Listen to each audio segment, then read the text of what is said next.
Fentanyl. It could be hiding anywhere, including in your house, including in your medicine cabinet, or maybe at a friend's house when you're hanging out, playing games, and get offered a pill. Don't take chances. If a drug didn't come from a pharmacy directly to you, you can find fentanyl using a simple strip you can pick up at your local pharmacy. Don't take it until you test it, because fentanyl can be hiding anywhere. Brought to you by the Georgia Department of Behavioral Health and Mental Disabilities. When you're operating at an enterprise level, nothing drives success more than effective team communication. Grammarly for Enterprise enables your company to work smarter and faster.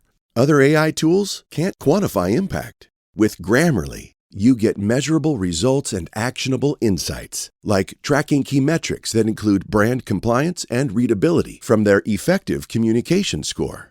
Because when you're able to visualize your team's impact and compare performance against industry benchmarks, you can make data-driven decisions that improve critical business outcomes. So whether you need to streamline messaging between technical and marketing initiatives or cut down on emails between external collaborators, you can trust Grammarly to help employees communicate effectively across the board. Start boosting productivity company-wide with Grammarly. Visit Grammarly.com/enterprise to learn more. That's Grammarly.com/enterprise. It's the Opperman Report.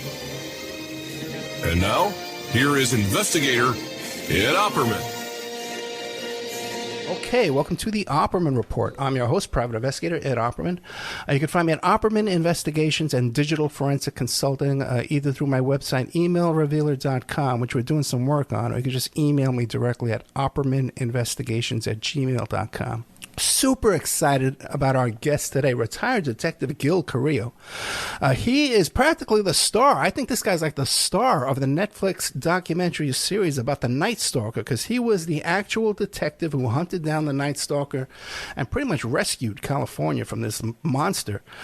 Detective Gil Carrillo, you could find him on Instagram at Real Gil Carrillo. And also, too, get this, man, he's on a podcast now with George Lopez. I don't know, but we got to hear about this. George Lopez, it's called the OMG High, Oh My God High podcast with George Lopez. Retired Detective Gil Carrillo, are you there? Yeah, I'm here. I'm here and just thankful and humbled that I'm invited to be a guest on your radio show. Yeah, no, thank you so much, man. It's a real pleasure. Before we get into the whole Night Stalker and stuff like that, tell us about yourself. If I just met you at the soccer field, our grandkids are playing soccer. Who is retired Detective Gil Carrillo? Well, Detective Gil Carrillo is just an everyday, regular Joe out on the streets. You know, I started out on the block. 17 years of age, a cop took me home, told my parents, sign for me to get off the streets or I'll end up dead or in prison. Mm-hmm. And so they did.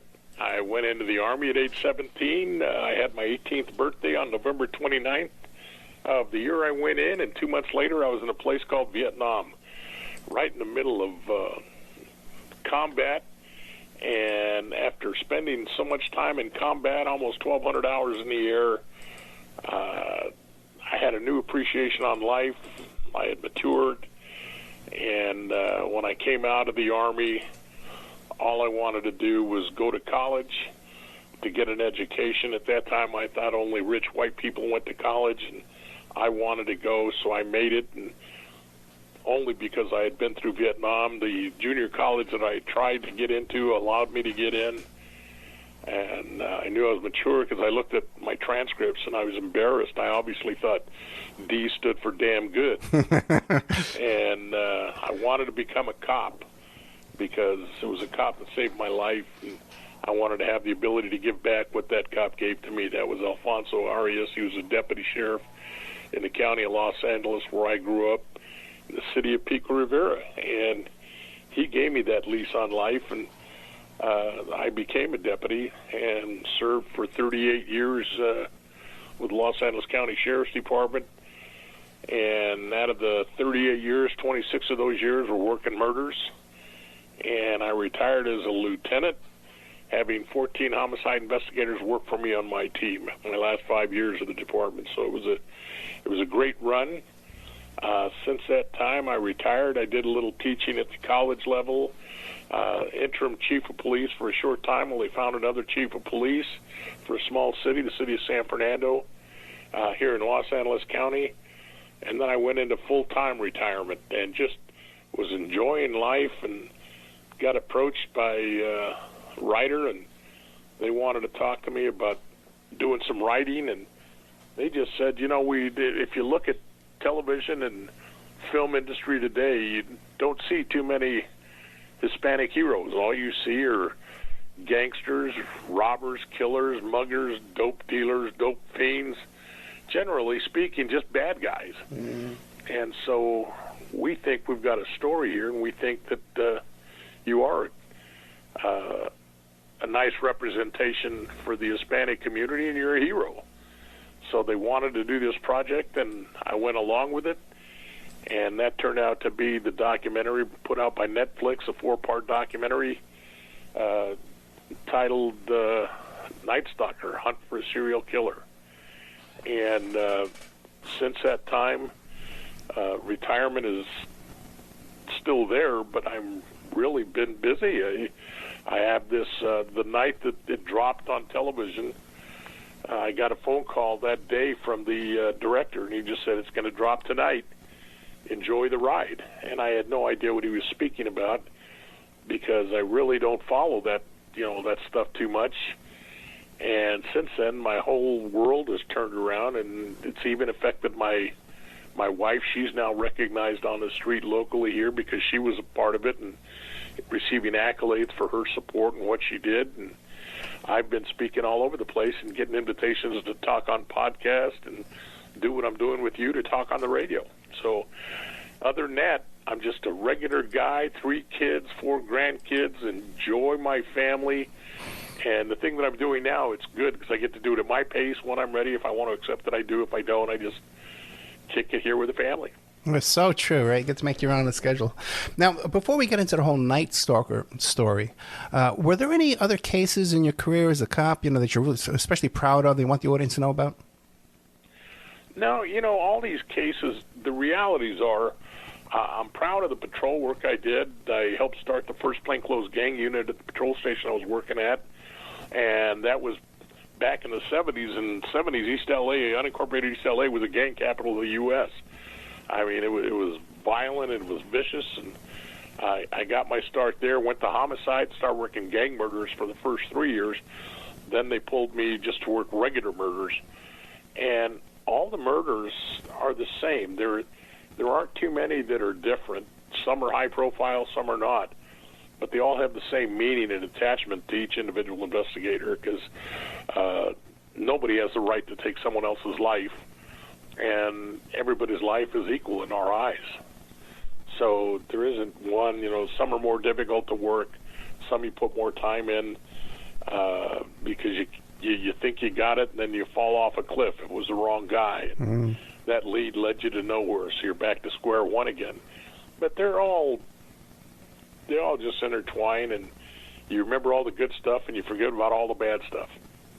Now, for the audience that's young, like my daughter's 22, she never heard of the Night Stalker Richard Ramirez. Sure. Yeah, why don't you tell that group, who was Richard Ramirez, who was the Night Stalker, and what was it like back in that time? Well, Richard Ramirez turned out to be the Night Stalker. The name Night Stalker was given to him by the press, and through some of our surviving victims, we found out that he liked the name, so that's the name that stuck with him. He was at the time of his arrest, he was a 25-year-old Hispanic drifter that came from El Paso, Texas. His parents were still back there. You talk to him, and he used to be a victim of child abuse. His dad would beat him, and he would run. He'd hide in the cemetery, and he'd spend the night in the cemetery, and he said it was the only place he could get peace. Was rejected by women when he was young. Got fired. He was working at a hotel, and got fired from that job for stealing some stuff.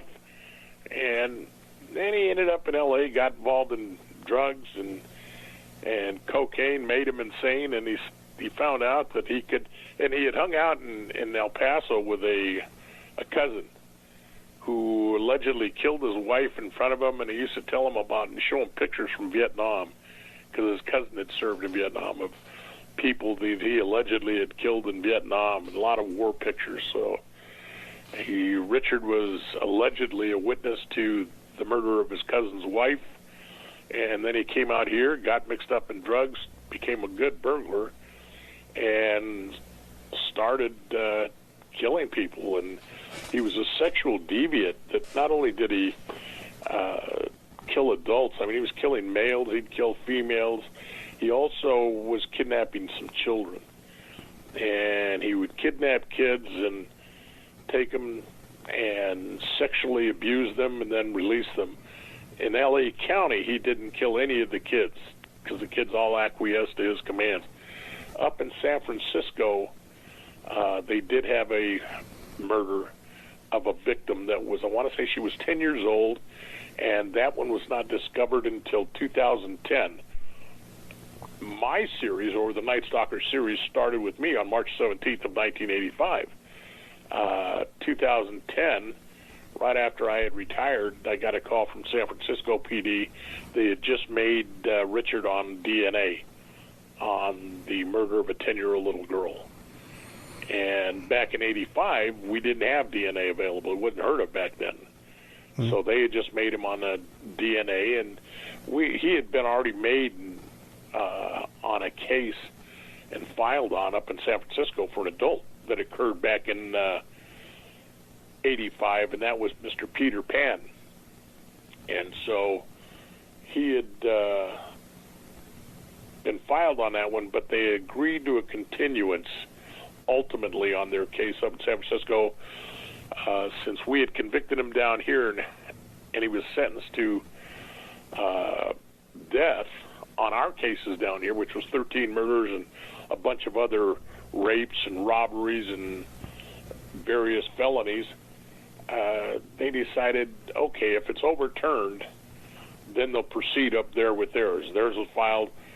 The suspect and his attorneys agreed to a continuance, and they would pull back their continuance if our cases were ever overturned, but they weren't. Then eventually on June the 7th of 2013, he died of natural causes while in custody. And during that summer of 85, it was one of the hottest summers on record, and he was entering through locked and unlocked doors and windows and going in, and he would use it made it so difficult because, like most serial killers, all do the same thing. You know, that this MO or modus operandi that they teach you in school, the method of their killings or method of operation.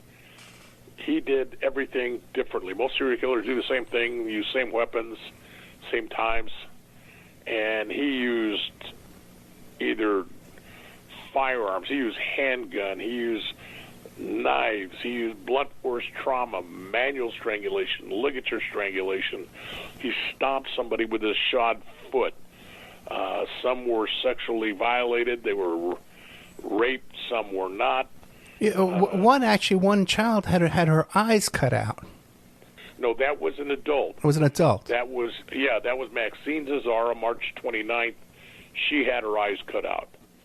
And Fentanyl. It could be hiding anywhere, including in your house, including in your medicine cabinet, or maybe at a friend's house when you're hanging out, playing games, and get offered a pill. Don't take chances. If a drug didn't come from a pharmacy directly to you, you can find fentanyl using a simple strip you can pick up at your local pharmacy. Don't take it until you test it, because fentanyl can be hiding anywhere. Brought to you by the Georgia Department of Behavioral Health and Mental Disabilities. And he never did. I mean, I could talk to Richard like I'm talking to you right now at that time, but Richard would tell us. He told me, he says, Gil, I got an ego that will fill this room. And I can tell you everything about serial killers from the time the Romans fed the Christians to the lions to the modern-day serial killer. And so any time he had information that we did not know, it made him feel superior. So he never did tell us what he did with the eyes. Did he say the reason why he cut the eyes out? No, he didn't. But he did say the same thing there we believe, there's no reason to believe he did any other way. In most instances, from surviving victims, he would tell them, "Don't look at me." So maybe, she just continued to stare at him, and he was angry for some reason, and he was very brutal with her. Okay. Taking her eyes out, multiple stab wounds, gunshot wound. He had already killed her husband in the living room on a couch, so he was brutal. Incredible. Now, what about this cousin? The cousin from Vietnam. And now, did you look into that alleged murder? Was the wife missing? Do you know anything about that? No, I don't know anything about that, because what we did, there were so many unanswered questions. People ask me all the time. We went back 5 years, but we didn't see anything. And looking for crime within 5 years, we didn't care about anything else. We're not here to find out why he did what he did. We're only here to go ahead and prosecute him for what he did. And why he did it, that's up to doctors, psychologists, psychiatrists. Let them figure it out. My job is merely gather the facts, present them to the DA, and get this guy prosecuted. Now, the cousin, again, a lot of times you hear these stories that he was in the Phoenix program in Vietnam. Did you ever confirm that? No, we did nothing. I did nothing with the cousin. He had nothing to do with our case, so I really didn't care. Now, what about, did you look into accomplices? Is it possible he had accomplices? During the murders, there was absolutely zero evidence that there were accomplices. We did find an accomplice before he started killing. And some of the burglaries that he had done where there was no violence before we started the murders, we did have an accomplice, and we did locate him. We had an informant, first off, that came forward once the reward was posted. He came forward. He wasn't an accomplice with him. He was an old guy that had done, time for manslaughter in El Paso. He had killed his wife, and he wanted part of the reward. It was actually his daughter that called up and said, "My dad knows the guy, and we recovered some of the property, and he knew Richard." And there was nothing coming forward from him. We later found another guy that used to run around with him, and that guy started telling us he knew it was Richard because every time there would be another murder, he'd run into Richard, and Richard tell him, "Yeah, man, I got this stuff, hot stuff, good stuff." And he was putting two and two together. "Hey, you're finding this stuff right after there was murders." And so he came forward, and then we actually found a guy that had capered with him, used to caper with him before he got into the murders. There's absolutely no evidence, no anything indicating that during the murder spree that he worked with anybody. Gotcha. Now, what about his interest in the occult and Satanism? In the documentary film, they talk about how his parents actually tied him to a cross at the cemetery. Any indication that he was brought up in a family of Satanism? No, he was brought up Catholic. And even that year, the month of April, he was back in El Paso, and he was back there to attend a baptism of one of his relatives. So they were still attending Catholic church. He didn't get into Satanism until he came out here to L.A. And when he came out here to L.A., he found, through friends doing dope, he got into the occult. And once he got into Satanism and started believing in Satanism, he said the booty, meaning the stuff he was stealing, was better. So things went better once he started believing in Satanism. And that's why he got into it. He didn't kill, at least there was no indication that he killed anybody for a sacrifice to Satan, although he did put the pentagram on one of our victims' legs, and he drew pentagrams up in San Francisco, and when he came down to Mission Viejo in August, he sat there and told her, she said, "I swear to God I won't." And he said, "Don't swear to God, swear to Satan." Right. And so, in talking to him, he said, "Rich, can you help us out?" This is after we had convicted him, and we're just talking. "Rich, why don't you help us out with this? It'll help us in cases in the future." And he says, "I can't do that, Gil. If I do that, Satan will beat me when I get down." So didn't want to help us, and he believed in Satan. He was a firm believer, right? Yeah, but there's, and people ascribe that Satanism and satanic worship as evil and bad and scary. That's what they do. When the realities are, Satanism is nothing more than another form of religion. That's all it is. And it's their faith and it's believing on something that logic says really isn't so. So when I went into him, I wasn't afraid because all he was down here was another human. Mm-hmm. And being that human, he wouldn't be afraid of me because that's all I was. And we ended up hitting it off and everything was good. One day he started drawing an invisible pentagram on the desk as he sat in front of me. He was making the circle, and I just told him, go ahead and fill it in.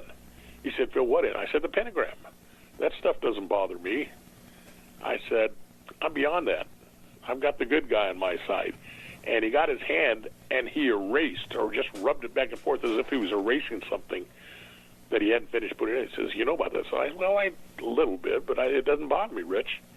That's your belief, not mine. So it was easy to communicate with him. Now, when he told you that he had all this knowledge about the history of serial killers and all this stuff, was this from study? How did he have this knowledge? Yes, he's a well-read individual. Really? As a matter of fact, yeah, when we spoke, he called me Gil, I called him Rich. He called my partner Mr. Salerno. And the reason he called him Mr. Salerno was because he was awestruck by him because he had worked on the Hillside Strangler case. And he had spent time with Angelo Bono and let's see, Kenneth Bianchi. Bianchi and Bono were cousins in that case, and my partner had spent time with him. And when we walked Richard into his jail cell up at Men's Central Jail, he in fact was excited because we told him he was going to stay in the same cell that Angelo Bono lived in, was staying. And so he was excited. He knew all about him, man. And in fact, while he was in custody, him and Ted Bundy used to write to each other. Were they held in the same institution? No. Bundy was in Miami before he was sentenced to death, and Richard was here in L.A. Fascinating. Do we have a copy of those letters and know what they wrote? No. Oh, boy, I'd love to see that, man. Now, it's fascinating because I'm a true crime. We do a lot of true crime on this show. I've been fascinated by true crime my whole life. I lived through this whole Night Stalker story. I'm 60 years old right now, 59. And I never knew about the child molestation, these child abductions. I didn't hear about this until the Night Stalker film. Do you think the average person is aware of that? Probably not. We kept that out of the news. Until we had, what happened was we kept it out of the news until we had positive confirmation, and that was after his arrest. And he's positively identified, and so we made him. But then we dismissed the kitty charges in the interest of justice. So they never did proceed forward with the kitty charges because the district attorney at that time, the deputy DA, Mr. Phil Halpin, who was brilliant, we went down to interview the little girl that you see on the documentary. She was a super intelligent, super sweet young lady, and she was the best child witness we had.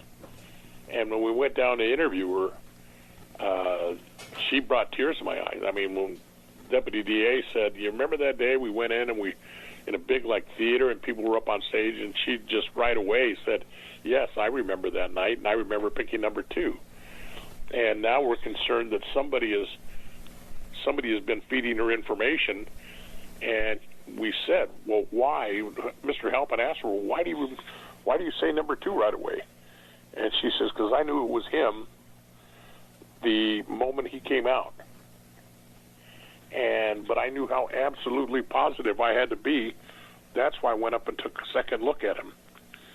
And I'll go to court and testify if it means keeping him locked up so he won't be able to hurt any of the little kids, any little girls like he hurt me. And tears were pouring down my cheek, and I said, excuse me, and I walked out of the room. My partner, Frank Salerno, walked out seconds after I did, and the DA came in there and said, fellas, what do you say we drop the kitty cases? I mean, we already had so many murders. All we were going to achieve by putting on the kitty cases was letting the public know what he was really up to. And there was no real need to put the kids or their families through it. We had enough how many times can you sentence a guy to death? Yeah, there's a great scene in the documentary from the Night Stalker on Netflix where she compares you to her teddy bear. So you could just imagine every time she would cuddle with that teddy bear, she was thinking of you as her protector, you know? Trust me. Yeah. We've cried, her and I together, and I've cried. The family was, they were when I retired, the CBS affiliate out here in Los Angeles did a 4.5-minute piece on my retiring, which is really unheard of. They don't do that kind of stuff, and I was only a lieutenant, not like I was a big chief of police someplace, and they did it. And I talked about that little girl, and I didn't mention her, and I just said how close and how wonderful she was, and that one really bothered me, and I ended up retiring. And about a couple of weeks later, when they finally aired the thing, my former department called me up and said, hey, there's a lady that wants to talk to you, and it was Anastasia's mother. And she said that every time I came on TV, they wanted to thank me for treating their daughter as if she were my own. And they said every time I came on TV, because I used to do stand-ups at my own murder scenes for the news media, she said everybody had run to the TV, and it was almost as if Uncle Gil was on TV. And I said, you have no idea how much I think about your daughter. I've always wanted to, I wondered how she's doing. I never wanted to talk to any of the family members of any of my cases again, because I didn't want to find out that she psychologically had problems later on in life. And she said she's wanted to talk to you, and Lord, and before you know it, I'm bawling like a baby. She said, I just didn't know what to say, and she's doing good, married, has children, great job, great life. And so it just turned out very wonderful for her. She was a sharp little. We still keep in touch with each other today. Now, let me ask you this, because like I said, I wasn't aware that there were child victims or child survivors or even victims as well. And I'm sure that the general public isn't. And he does have this fan base now, you know, and I think perhaps if that was more well known, perhaps the fan base would be at least a bit diminished, right? But what about his classifications with the Department of Justice? Would he have been classified differently in the prison system had he been convicted of child? Fentanyl. It could be hiding anywhere, including in your house, including in your medicine cabinet, or maybe at a friend's house when you're hanging out, playing games, and get offered a pill. Don't take chances. If a drug didn't come from a pharmacy directly to you, you can find fentanyl using a simple strip you can pick up at your local pharmacy. Don't take it until you test it, because fentanyl can be hiding anywhere. Brought to you by the Georgia Department of Behavioral Health and Mental Disabilities. Cases? I have no idea how they classify people. I mean, he was on death row, whether he'd had he was on death row already. So there is no, that's isolation, segregation. You know, it's not like being a general population. If you were just I guess what I'm saying is, if you as an individual went to prison for child molestation, they couldn't put you out in general population, because if they did, the inmates would kill you. Because even they have children, and they hate child molesters in jail. Richard never would have been put out in general population. He was already on death row. So I don't know how they classify people. I don't know what they'd have done to secure him anymore. We have an obligation to secure him, but we also have an obligation to protect him. Gotcha. Okay, let's take a little commercial break. We're talking to retired Detective Gil Carrillo, who they made a Netflix documentary series based on his work hunting down and capturing the Night Stalker. And it really is a good, for the audience who listens to this show, because it's real detective work. All the clues, the footprint, the whole thing, it takes you through it step by step. This incredible police work that they did back at a time before DNA, before even, really heavy duty footprint crimes and footprint crimes. Back in those days, they would take evidence and throw it in a paper bag and pick it up right. Picking up with a pencil and throwing it in a paper bag and stuff back in those days in the 80s. My God, it was a whole different world. So I was just as we're talking off the air, you started talking about the footprint, right? You think that was the biggest break in the case, the biggest stroke of luck that he had that one shoe and he wore it all the time? Well, it was a major piece of evidence that helped link the various murders together. I can tell you, well, I'll leave it up to you and your listeners. I can tell you without equivocation, on January 9, 1985, 1,356 pair of Model 440 Avias landed from Taiwan to New York for distribution throughout the U.S., of which 6 pair made it to the state of California, 1 pair made it to Los Angeles. And so the chances of more than one killer showing up with the same shoe print was very minimal. That was almost like a fingerprint. It was a calling card left there. And then at one location where there wasn't a murder, and we didn't use it as a crime, but we did have his handprint where he went into a location and left a handprint he went through the kitchen window. So there was a handprint and a shoe print right on the kitchen sink. So we were able to match them up together, and so it was very, very important. And he didn't get rid of that shoe. He changed shoes once then the mayor of San Francisco, Mayor Feinstein, went public with information that wasn't public, but she talked about the shoe, the gun, and the car, and so he got rid of them. She did the same thing at the Harvey Milk investigation when there was an active shooter running around the building. She did the exact same thing. How many people do that twice in their life? How often do you blow an active police? I stopped paying attention to her back then. And No, real quick, though, now, the cop who put the box over the shoe print, he had someone peeping in his window. He didn't know what was going on. He put the box over the shoe print. Now, if that wasn't a cop, would you guys have come out there and done all this kind of crime scene investigation? Yeah, we would have sent, well, no, because I have to say that the average person wouldn't have known. They didn't know about the shoe print. The public didn't know about the shoe print. Only cops did. We were briefing the cops on the shoe print, and we were trying to keep that a secret. We did not want that out to the public, because as soon as we put it out to the public, he'd know about it, and he'd get rid of them like he did when the mayor spoke.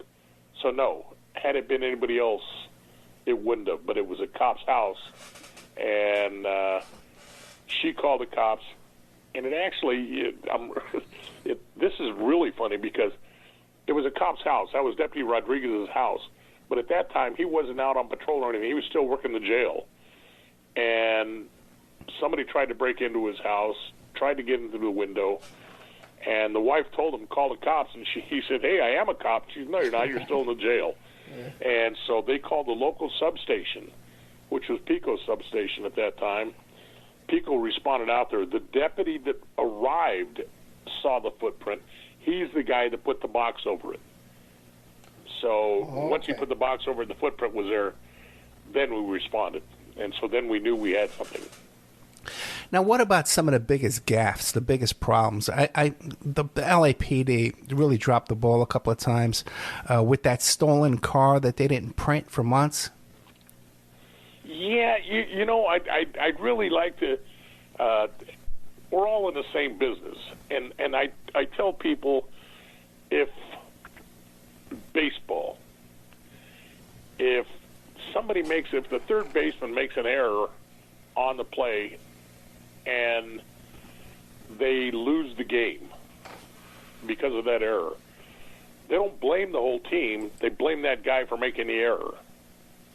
Well, here's a guy, the officer that stored the car, that let Richard get away, didn't go after him, didn't make note of it, didn't do a lot of things. It wasn't the department. It was an individual.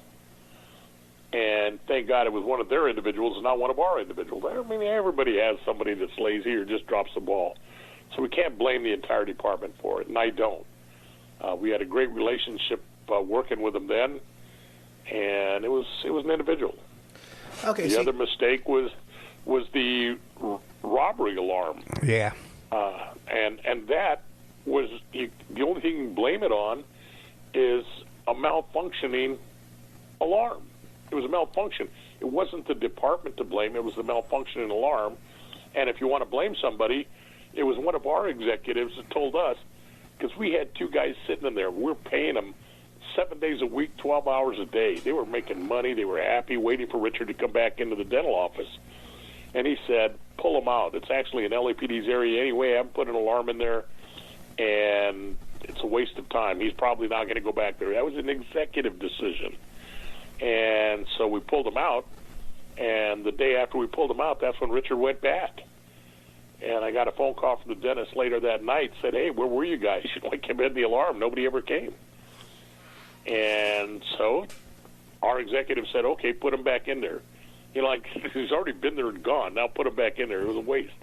And so it was a bad alarm and bad decision on our department. So there's no blame. And can you imagine that poor dentist? He must have been having a heart attack working on this guy's teeth. Yeah, he was upset. Yeah.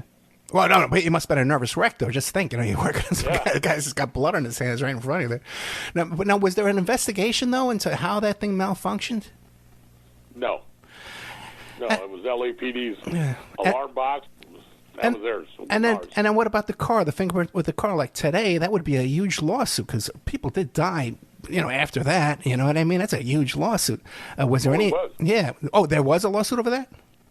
No. Oh. There wasn't a lawsuit over any of it. Yeah. People didn't know how the investigation went. Only we knew the mistakes that were going on. The public didn't know. And once he's in custody, it's too late. Those mistakes are gone and over with. And nobody dealt, because homicide investigations by nature are confidential. So we put out what we want to. Yeah. Now, what about, are there any other deaths that you think could be connected to Ramirez that he hasn't been charged with? We looked at, actually, we scanned over and looked at eight other murders. And some of them could have been, but there wasn't enough evidence to tie him to it, because what we didn't want to do, we charged him initially with 14 murders, and we ended up dropping one in the interest of justice because they were going to try that one on its own. We said, okay, forget trying that one on its own. Let's just do the remaining 13. We'll let that one go. Well, what we didn't want to do is charge him with, say, 18 murders and not have enough evidence to convict him on all of them, which may have caused the jury to believe that he wasn't guilty on the ones we did have that were strong. So we didn't pursue them. Richard himself tells me he was good for 4 more that we were unaware of, and at some point in time he would tell me about them. That point in time never came. Did you have any more contact with him after he was in prison? I went up there one other time, very short visit. He said hello. We didn't have time to talk. That was it. Later on, I have to surmise he got upset with me, didn't want to talk to me, because when he got married, I was contacted by the news media and did television interviews. And essentially I said, they asked me my opinion on what was going on. I said it was a mockery of the criminal justice system, that he was not in there for rehabilitation. He was in there, he was sentenced to death. So I didn't understand why he had the right to get married in custody, why we had to pay for it and give him all this attention. And number two, I thought it was a mockery of the sacrament of marriage, because his marriage was never going to be consumed. And I thought it was a mockery of the whole system. Well, I'm sure, because I said it and because they televised it, I'm sure he got wind of it. One of my investigators a few years later had to go up there because he contacted me through the writer of a book, Philip Carrillo. And Philip said, hey, Richard said, if you want to go pay him a visit. And he had told me he was going to do that at one time. So it was about that time. And I told him, if he's going to be honest with me, I'll go up there in a heartbeat. But if it's going to be nothing but anything less than candid, then I was not going to go up there and waste my time. Because for me to go up there and visit him would be like a trip to Disneyland for him. He didn't get many visits, and he wasn't getting a visit from me. And then when I said that about his wife, Shortly thereafter, I had a couple of my investigators go up to Quentin on another case, and I said, hey, while you're up there, check up on Richard, see if he wants to talk to me. And they went in there, and he very abruptly said no. He did not want to talk to me. So that was it. I never talked to him again. Yeah, the whole situation with the wife and all the other groupies, too, they all had, like, restraining orders against each other. It was just a whole soap opera with these women involved with him. Now, during the trial, when he first started attracting these groupies and these admirers, were these people, were they all brand new, or did he have friends and family that he had known prior to this come visit the trial and have contact with them? I really don't know. I know his family came out here in the very beginning. His mother and his sister. His brothers came, but they didn't follow the trial at all. Dad came out to testify one time, and we were able to show that he was lying up there on the stand. As for anybody else, family, there were so many visitors, the courtroom was filled every day with people who wanted to see what was going on. Yeah. So, and you couldn't tell who's who in the zoo. We had so much other stuff going on. Gotcha. And also, too, now it says in a documentary that when he was making his getaway, when he was on the bus and all that kind of stuff, chasing him down, that he was trying to make his way to a brother. He had a brother in L.A. Yes. What do we know about this brother who he kind of felt confident the brother would hide him out? What do we know about this brother and what he's up to today? Well, the brother today is living in El Paso. He's still alive. He was been in and out of custody pretty much his adult life. In and out of jail is adult life, but he's living in El Paso. He's got a little place that he resides at with his daughter. Now, do you make a point to keep an eye on these kind of people? No. No? Okay, all right. No, my job is working. Well, now my job is over with, but my job then was merely working murders. I don't have the ability, because we're kept busy, to follow family members of other killers. Oh, no, I could imagine working as a homicide cop in L.A. What your daily schedule was like. It must have been insane, especially during this investigation. What do you make of these? Yeah. Oh, go ahead. I'm sorry. Go ahead. During this investigation, my captain is quoted, I believe, in the Times, a big paper out here, saying that we were working 16, 18 hours a day, 7 days a week.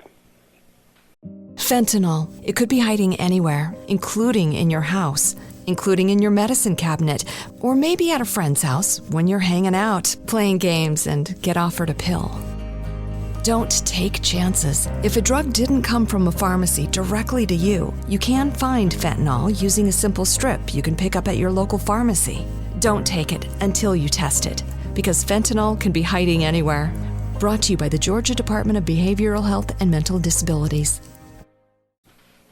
So there wasn't much time for rest. There wasn't much time for anything. Hey, what about looking back in hindsight? Do you say, damn it, we should have looked at this? How come we didn't check this out?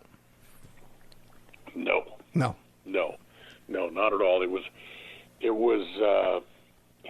The thing that made it so difficult was his only consistency was his inconsistency. So there weren't any witnesses or what. He was good at what he did, and so it made it difficult to get people on board. The simplest way to put it is, if you can imagine a group of 5 individuals that have to plan either a big retirement dinner or plan a wedding, anything that takes a lot of planning. You have 5 people on the committee doing it, and they're splintered. They have 3 different views on how it should be done. And so nothing gets done until they all put their heads together, and they all now have the common bond and the theme, and then they go after it together, and things get done. Well, during this case, nobody in criminal history had ever been documented doing the things that he was doing. So not many people believed that it was one man. And so you had people looking different ways and different things, looking old school. And until they came together, when there was enough evidence to show them finally, which wasn't until July, that there was one man committing these things, they weren't on board with it. So it made it really difficult. Another thing that's often brought up in true crime circles, people looking at this case, are the two attorneys, these brother attorneys who just happened to know the family back in Texas and then came forward to represent him here in California. What do you make of that? Well, only one of them knew the family. Okay. Richard's sister had gone to college with one of the attorneys. They had left El Paso and they were working up in San Jose, California. They were young, new attorneys. They had no idea what they were getting into. They took on this case. It was way above their heads, anything they had ever imagined. And it got to the point where the judge, during trial, actually appointed a third attorney at the cost of the state. And, of course, the state wouldn't pay for the other two attorneys because it was the family that hired them. That's their money, because the state didn't feel that they were competent enough to be appointed, so they made the family pay for them. But it got so bad that the courts put a third attorney to help them out. Ray Clark was appointed as an attorney to help them get the case along. And although they both had the last name of Hernandez, they weren't related at all. Oh, these weren't two brothers, these attorneys? No. Oh, really? Oh, I'd always heard that they were brothers. Now, but they did. These two young men did put on a vigorous defense, right? That it went on for a long time. What do you think motivated them to put in such a big effort? Well, I believe they're compelled, like any defense attorney should be, to put on every bit of information, every bit of defense they can, and try and do it. That's their obligation. And it should be that way. That's what defense attorneys are for. But there was a lot of stalling tactics, too, as well, right? Storm tactics? Stalling. Oh, yeah. Well, that's a tactic. A lot of attorneys do that. And the reason they were doing it, stalling, and the judge finally told them that's it. Because in the beginning, they still had cases pending up in San Jose, so they're traveling back and forth, and they needed more time. It was just the fact that they weren't competent, didn't know how to do everything they had to do and how to get it done in a timely fashion. And finally, the judge ordered them that they put out the order. They were not allowed to take on any other cases up in Northern California. And who is financing this whole travel back and forth? The hotel. Who is financing? Ramirez's family couldn't have had that kind of money. I have no idea. Yeah. That's not my job. Yeah, I don't know where the money was coming from. We have to appoint you an accountant, a forensic accountant, to look at this. Detective Gil Carrillo, what do you want to leave us with? We got about a minute left, man. I can't thank you enough. This is great, great radio. I really appreciate this. What do you want to leave us with? Well, I just like to tell you that I hope people out there, I know I haven't lost my faith in humanity. I'm really having trouble with defund cops today because without them, we wouldn't have anything other than anarchy, and my heart goes out to those cops that are still having to face the daily drudgery of the job. And recently here in California, just a few miles away from where I live, two cops from the city of El Monte lost their life protecting people. These are two young men that grew up in the city of El Monte, and all they wanted to do was be cops in their city to protect their hometown, and they gave their lives in the line of duty for people they don't even know. So just have a little compassion for, I'm not saying that all cops are good, I'm just saying have compassion for the law enforcement personnel that are out there. Fentanyl. It could be hiding anywhere, including in your house, including in your medicine cabinet, or maybe at a friend's house when you're hanging out, playing games, and get offered a pill. Don't take chances. If a drug didn't come from a pharmacy directly to you, you can find fentanyl using a simple strip you can pick up at your local pharmacy. Don't take it until you test it, because fentanyl can be hiding anywhere. Brought to you by the Georgia Department of Behavioral Health and Mental Disabilities. That are trying to do good for you. Retired Detective Gil Carrillo. You could find him on Instagram at Real Gil Carrillo, Carrillo. He's in the Night Stalker documentaries. Fentanyl. It could be hiding anywhere, including in your house, including in your medicine cabinet, or maybe at a friend's house when you're hanging out, playing games, and get offered a pill. Don't take chances. If a drug didn't come from a pharmacy directly to you, you can find fentanyl using a simple strip you can pick up at your local pharmacy. Don't take it until you test it, because fentanyl can be hiding anywhere. Brought to you by the Georgia Department of Behavioral Health and Mental Disabilities. Series on Netflix, and you can find them there too as well. Plus, he's on his like a podcast with George Lopez. I don't know how that happened, but whatever. OMG High podcast with George Lopez. So look for that too. Detective Carrillo, thank you so much. Thank you very much. Fentanyl. It could be hiding anywhere, including in your house, including in your medicine cabinet, or maybe at a friend's house when you're hanging out, playing games, and get offered a pill. Don't take chances. If a drug didn't come from a pharmacy directly to you, you can find fentanyl using a simple strip you can pick up at your local pharmacy. Don't take it until you test it, because fentanyl can be hiding anywhere. Brought to you by the Georgia Department of Behavioral Health and Mental Disabilities. For having me. Good night.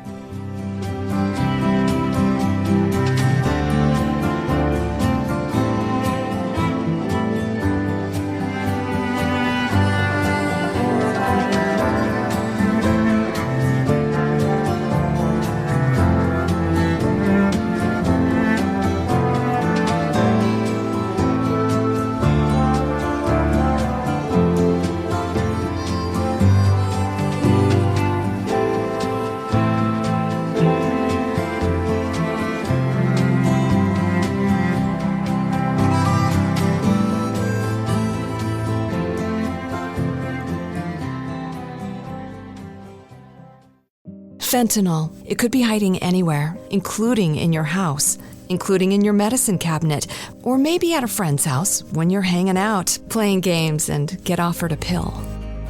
Don't take chances. If a drug didn't come from a pharmacy directly to you, you can find fentanyl using a simple strip you can pick up at your local pharmacy. Don't take it until you test it, because fentanyl can be hiding anywhere. Brought to you by the Georgia Department of Behavioral Health and Mental Disabilities. Fentanyl. It could be hiding anywhere, including in your house, including in your medicine cabinet, or maybe at a friend's house when you're hanging out, playing games, and get offered a pill. Don't take chances. If a drug didn't come from a pharmacy directly to you, you can find fentanyl using a simple strip you can pick up at your local pharmacy. Don't take it until you test it, because fentanyl can be hiding anywhere. Brought to you by the Georgia Department of Behavioral Health and Mental Disabilities.